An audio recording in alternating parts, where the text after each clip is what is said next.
It means fatigue.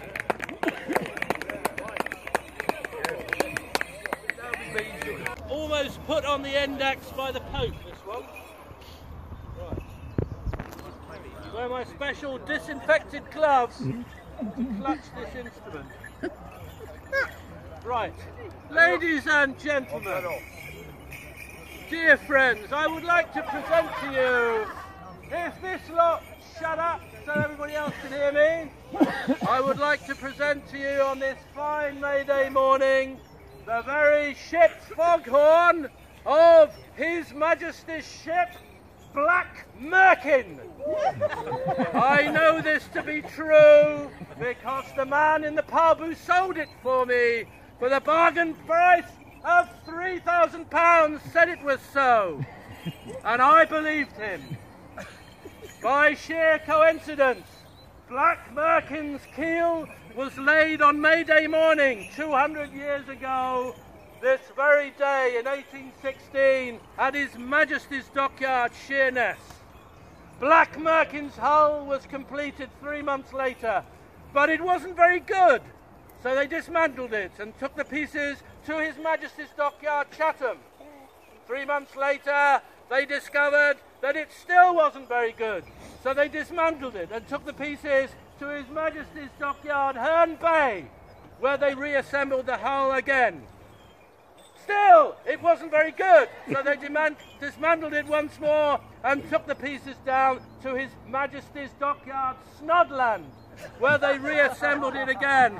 And 3 months later, you'll never guess it, but again they decided it wasn't very good. So this time they thought about it properly and decided that the reason that it wasn't very good was that it wasn't very good. So the naval architect and his team decided that perhaps they should have used wood that didn't have holes in it. And so they built it again, and this time they liked it a lot more. But they still didn't think it was very good, so they decided that maybe they had built it upside down. And this was rectified further down the River Medway at His Majesty's Dockyard, Eccles, the famous one. And this time it floated. So if they'd built it in the first place the right way up without holes in it, they would have saved a lot of time and money. So it was therefore that Her Majesty's ship, Black Merkin, was finally launched 1 year after its keel was originally laid on May Day 1817.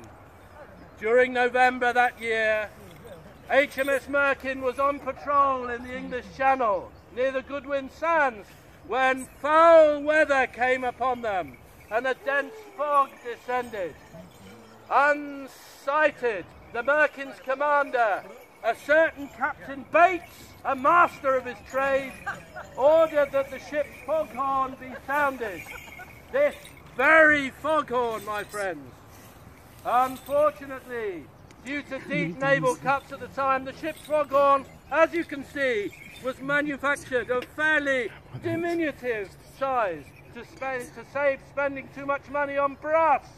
And despite frequent sounding by the master of the ship's foghorn, the sound did not travel very far. And suddenly, out of the fog loomed the mighty French ship of the line, Coty, thrusting through the water and colliding with the poor Merkin.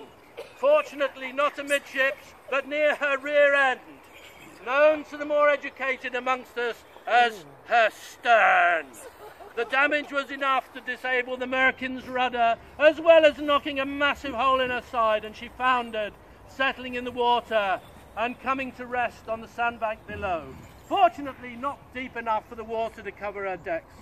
The Coty, as we were not by then still at war with the French, rescued the crew, the captain's stock of vintage port, and the ship's foghorn from a watery grave and brought them back to Sheerness. Eventually, Merkin was salvaged and towed back to Chatham, where she became a prison hulk. Her foghorn survived and was sounded by some of the prisoners in a riot in 1842 as a signal to overthrow the prison guards. So please admire this noble and extremely cold historic instrument which I so fortunately acquired from that man in a pub, and which he so foolishly almost gave away to me for the sum of £3,000. Now, as is traditional on May Day morning at Coty on Bluebell Hill, has been traditional for many thousands of years, I shall attempt to sound 3 blasts on this foghorn in order to secure fine weather and fertility for all. Bless you all. And now we're all in the hands of the weather girl, which sounds great.